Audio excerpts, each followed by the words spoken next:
Hello, my name is Hajarat Isa. Welcome to another exciting episode of Unique Tales right here on JB News Ghana, where we introduce and engage with relevant key personalities on issues in our society. Let's go for a quick break. When we come back, I'll introduce our guest for today.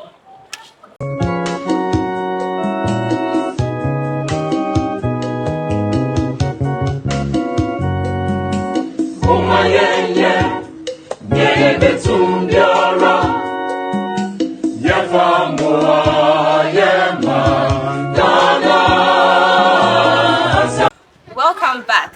And today on the show we have Abubakar Isaka, the CEO of Bola Plus. Abubakar Isaka, it's actually nice to have you on the show today. Thank you. So, who is Abubakar Isaka? Should anyone ask you of a description, what would you say? And actually, what are some of your principles? We'd like to know everything today. Thank you very much. But I think you made it easier and then softer for me. You did mention of Bola Plus, so I'll just take it from there. I am the CEO of Bola Plus. Bola Plus is into innovation, using waste plastic bottles to make waste bins. Yes, I think I am one of the very few ones in Ghana here, and I'm the only Bola Plus in Ghana, so that has made it easier for me to describe myself. You said you are one of the few, and based on what statistics do you base your claim? Using plastic bottles to make waste bins for people to dispose their plastic bottles in it for free. I think in Ayawaso North, I am the only person doing that. Yes, so if you want to describe me, when you go around Ayawaso North and then ask of anyone who does that, I think everyone will just point at me. So that is the simplest description I can give for myself. So, who exactly inspired your journey? Like, what inspired you to embark on this journey of upcycling bottles into beer? Some fishermen. Okay, Yeah, that's yeah. an interesting story. Yeah, fishermen. You see, many years ago, I used to be a footballer. I know how to. I'm a good footballer. I'm not bragging. I'm a good footballer. Yeah, but I got hurt somewhere along the line, so I have to stop playing. But during my playing days, I was one student at Accra Beach. So I met some fishermen pulling out their nets. They were just two fishermen. So I decided to help them to make their work easier and faster. But after pulling nets for more than 2 hours, we caught a lot of waste instead of fish. And the waste was just polythene, plastic, diapers. So the fishermen have this kind of kind gesture. When you help them pull the net, they give you fish. So on that day, they got waste. So They got waste yeah, instead of fish. yeah, so That's interesting. they said, boy, we didn't catch much. I said, no problem. I wanted to run and they said, where are you coming from? I said, I'm from Mamu. So do you know that most of this waste we got is coming from that side? So I felt it. So when I got hurt and I was in the house for so many months. I have to sit in the house without doing it. I couldn't clean. You know, I had a broken leg. Not broken, but it was twisted in such a way that I can't clean for so many months. So I started using those periods to organize some cleanup exercises. Every 3 days, 1 hour cleanup exercise. So we're doing this and then I realized that most of the waste we were getting from the community was a lot of sachet rubbers and then plastic bottles.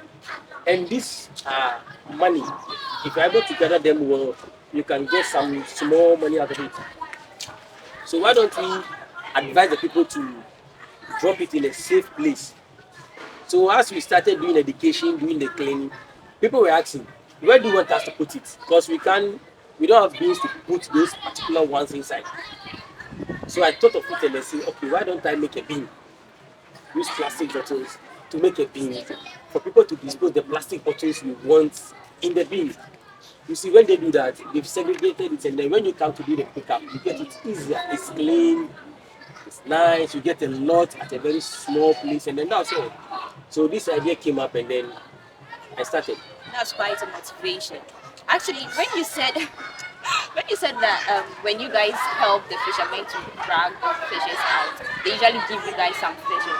And this time around, they gave you what they collected was actually trash instead of cleaning. I thought maybe they would decide to share that one too with you since I wouldn't this have time around taken it's it. I not the wouldn't have taken fishes. it because I have a lot. So, would like to know the procedure or the processes you go through in making these beads. But before that, what are some of the inspirations behind your designs, the creativity process? Like, what actually inspires these designs? Do you get your motivation, let's say, maybe from um, the media, or maybe someone suggests it to you, or do you buy the what do you call it, the framework from someone? Thank you for the question. Actually, initially, I said I'm one of the few people who does this in Ghana. So I have seen a very good friend of mine also who does this. So he is doing the, I think is it four square shape. So I decided to do this, and I am the inspiration behind this. Before I did this bean, I've never seen a plastic bean physically like this. No. So I did my own thing. But the processes that I go through is a lot. I need to go and buy iron rods. I need to see the welder to. I give the welder the design, the shape I want it to do. So I go through all these processes. I buy rods. I pay welder. I come back. I paint. I pay people to get me holes in the bottles. I buy rope before we do the fixing. At times, sometimes we need to wash the bottles again. So these are a whole lot of processes that we go through. But the inspiration behind doing it this is I did my own thing. I wanted it to look a bit unique. When you see this design anywhere, I'm the one doing it. Looking at it, there is so much cost in this process, in this production. Do you solicit for sponsorship in making it? Actually, the answer is no. It's no. Uh, I don't know how to put this. We are all trying to make Ghana a bit clean country. But when I started doing this, I realized that a lot of people don't care about whether Ghana is going to be clean or not. Yes. So I have spoken to a lot of people and they were asking me what will they get in return if they come on board. What will they get in return? Okay. I don't know.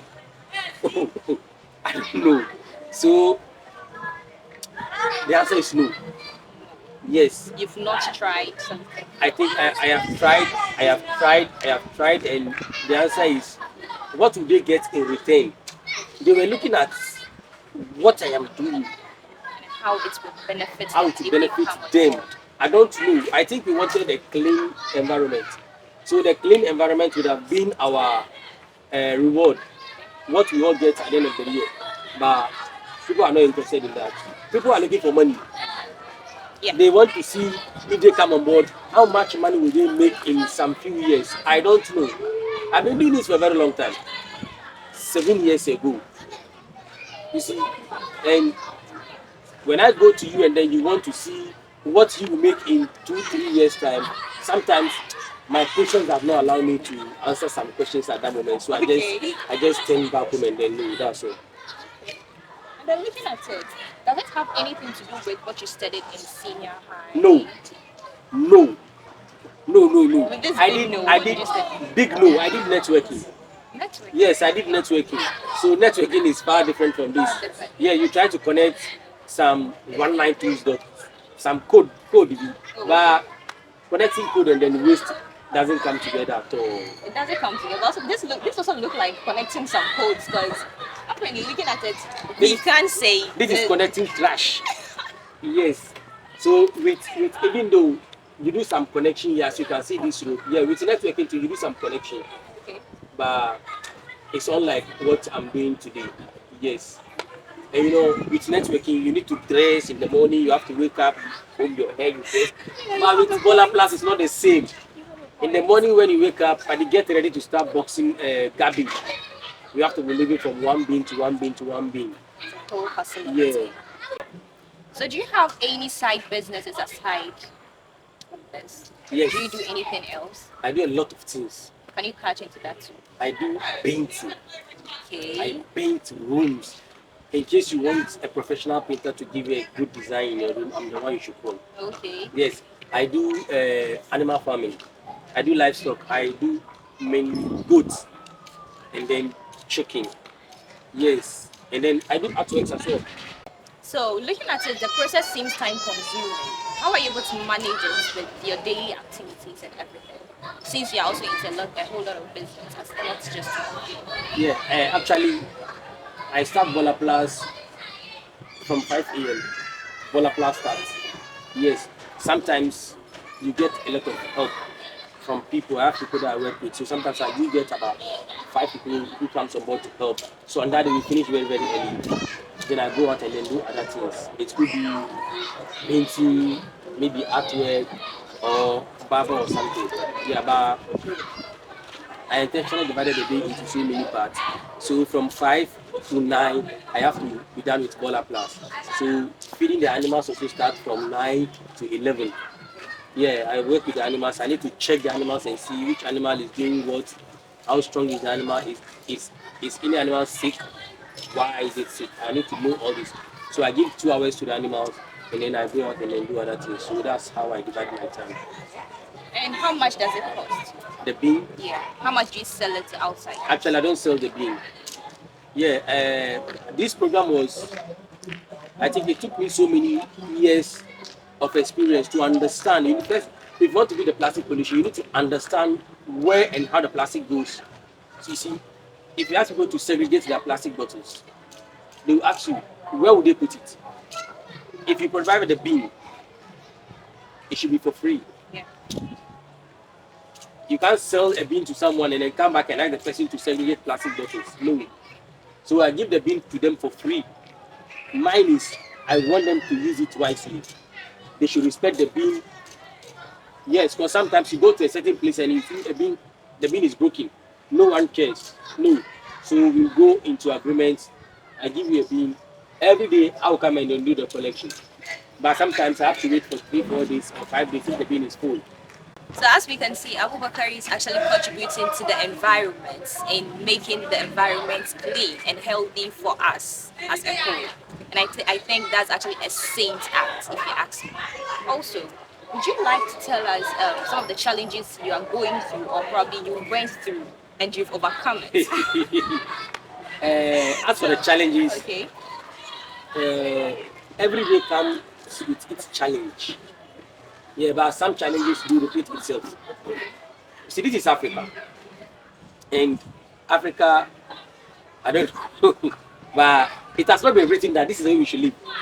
So today you go and then it's something different. The next day you go is another thing. A lot of challenges.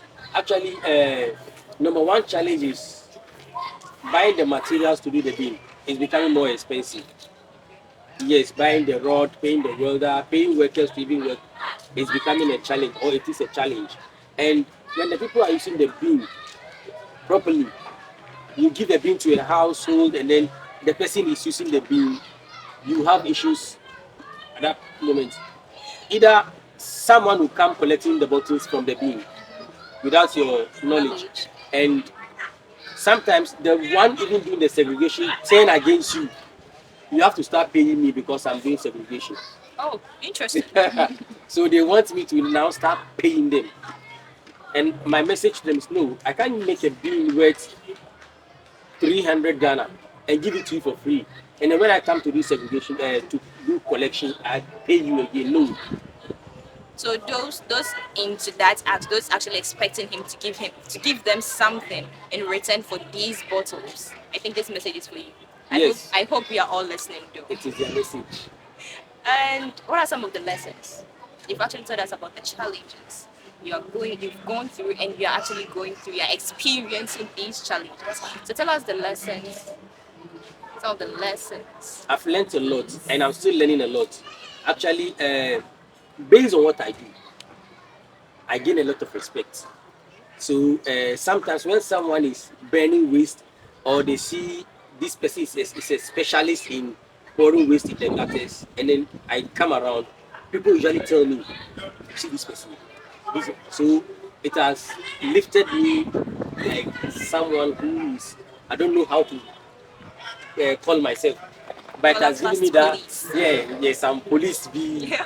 which I like it though. You see, it reflects what I do. What I do has reflected in me. And then I have learned also that the community needs a bit push so that we get there. Yeah, and as I said, I've been a lot of To exposure. add to what you are saying, considering our environment, like the state of our environment, or let's say our society per se, anytime there is a heavy downpour, we often experience this flood due to choke, what do you call it, Yes. gutters, yeah, stagnant waters due to this plastic. Like it's just so heartbreaking, and I think this will actually come a long way to help reduce these things. Yes. I don't So know if you get on what I'm that trying side, to tell you. you look at the previous videos of what happened. During that time, the victims, the people that the flood has affected, they are the cause of it. They are the cause of And it, they don't and play they will victims. They come crying as if the flood was being caused by someone. yeah, It was water that was supposed to flow, free. exactly. But they choke Due to their own actions, actions, it and they ends up come out crying affecting as them. if someone did it to them. So I'm just pleading to them, please, let's stop all this and then have a flood-free community. I think we actually need some sort of public education to educate them on this. Though I know this has been happening, like this education has been happening over and over again, like educating people in our homes on how to keep rubbish in bins, not in gutters. Anyway, it's a whole lot on its own. So, what are your last words to the people listening? Actually, I said this before, I think that was somewhere around 2019, that what is left of Africa is more than what has been taken away from Africa. But so, a friend asked me, what do I mean by that? You see, actually, I only started by taking plastic bottles. Now I do artwork. You see, I wouldn't have known how to do this if I didn't do this. So, what I learned is that there is a lot of knowledge in the bin. If only we can get time and then do our research in the bin, we might find a lot of things. You see, I went into the waste sector. I was able to do a bin, and now I'm now doing artworks. Out of you see, so I think there's a lot. I haven't mentioned. I use organic waste and Okay. then animal dropping to do organic manure. It's another waste. Yes, leftover food that we want to throw it away. When I mix it with animal droppings like goats and then the chicken, it becomes organic waste and it's good for your planting. Yes, so I'm using, as we speak, I'm using three. If I just say three waste. But you're using it for your personal use, not for With the like you're not manure, with selling the it. manure, I give it to farmers. Yes, I sell it to farmers. Oh, interesting. There's this one gardener who comes for it. Eh, whenever I call him, he At a comes. cost. Yeah, he pays for it. But I should have known it. What's the issue that you're baby? Okay. So, what are your regrets? What are some of your regrets after deciding that this is what you want to do and this is what you are doing? Despite the fact that you don't get any funds in doing this, and it's not that you're actually selling. And considering that when you take these metals to the welders, they end up taking money from you. Tell us your regrets. Actually, I've not regretted doing this. I've not regretted. Sometimes I do want to give up, but I've not regretted doing this because with this, I got recognition from African Cleanup Initiative from Nigeria. They awarded me in 2019, and with my animal farm, I was the innovative farmer of the year, district level, 2019 again. And in 2023, I got recognized by the Ghana Environmental and Sanitation Agency. Oh, please, if you are with us, I think he deserves a standing ovation. Honestly, he does. So I have not regretted, but sometimes I want to quit because of the hardship. Sometimes I feel like it's just like no one is watching, no one is saying thank you. And sometimes I feel like my father is the cause of this when I'm man in filth in the community. That's why I'm doing this. So sometimes I feel like the work has been left for me to do, but not regretting. Sometimes I just say, no, Paddy, enough is enough. Let me leave this. But I've not regretted doing this. Yes, when I look at the places I have been to and the honors, as I said, I mentioned three honors: African Cleanup, JINSA, and then innovative farmer. I've not regretted. Wallahi, I'm happy. When I see this, I'm happy. And Alhamdulillah, when you look at Metro TV, they have this program called Trash Talk. When you look at their, I don't know, their advert on TV, people see me on TV. I do programs and then people see me on TV. Oh, we saw your TV yesterday. In fact, see. That alone is a vibe. You Come on. see, so Alhamdulillah, I'm cool. And sometimes too, most of the ladies in the community, when there is like an interview, someone has come to interview them, they call me. Say, "Boy, so, take your magana TV, take your magana nanganga." You see, so it's a plus. And I say Alhamdulillah, I've never regretted doing this. And because the fact that you said what you are doing is not being acknowledged. In Zongo, we don't really acknowledge you verbally, but trust me, deep down in our hearts, we see what you do, and I we are sometimes proud. get it. I We are get it. proud of what you are doing. And on behalf of everyone, I would like to say thank you. So before we draw the curtains, can you tell us how your program went? Because we are all aware you had a program. So tell us how it went. It was successful. Oh, I'm mashallah. happy. I came out with my Ghana colors. I have this nice Ghana jersey. It's beautiful. I came with my wrapper, some Ghana flag. Did you design the jersey yourself? No, I bought it. I bought it, but it's nice. So the program is about Bola Plus, Safe Crossing Initiative. You see, in 2023, Bola Plus through the bin, we had 5,000 kilos of plastics. So we wanted to create awareness that people should use it again, so that we see in 2024 we can get more than 5,000. Yes, but our target audience were those crossing the road to 37, LWAC, airports. They are our target, so we have to do the program at where we did the program. So it was successful. And I wanted to use the same program to showcase some of the local products that have been done in our community, like these sobo sellers, these makeup artists, these everybody who does anything in the jungle community. We just wanted them to come and then cross the road with us, and then it has happened. So we invited a lot of people. We are not expecting everyone to come, but if everyone comes, alhamdulillah. But those who came, in fact, Bola Plus is saying thank you. I love you all, wallahi. You've made the program a very good one, and it was successful. So, Abubakar Isaka, CEO of Bola Plus. What are your last words My final words to everybody watching? everybody watching. Yes. Actually, let's come together to beat the plastic pollution. That is one. But it's not just plastic pollution. We want to beat the filth in our community. So we have to work very, very hard together and support each other. That is one thing we are missing. We are missing support. Yes, let's support each other. Let's support each other. So this has been an exciting talk with Abubakar Isaka, CEO of Bola Plus, with me, Hajarat Isa. And this show is brought to you by Sefag Ghana. Please, I urge you to stay with us again, same time next week.